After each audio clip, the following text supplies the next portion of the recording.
While a paddock is one of the best ways to keep your motorcycle chain and cleaning and your general maintenance in check, you really cannot carry a hefty motorcycle paddock stand like this, can you?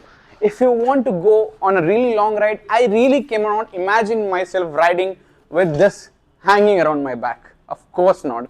But if I'm going on a longer ride, say K2K or probably from Bangalore to Leh or Ladakh or something like that, there is something that we have at HT Azimos that you might really be interested in. Well, this is a small paddock stand that you can carry it in your bag or probably even put it in your pocket. It is so damn small but does absolute wonders.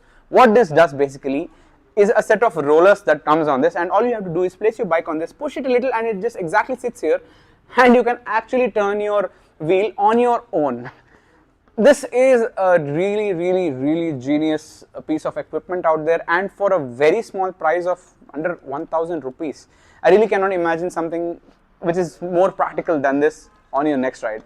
Get yours now at HT Azimos and enjoy this monsoon season on your next long ride.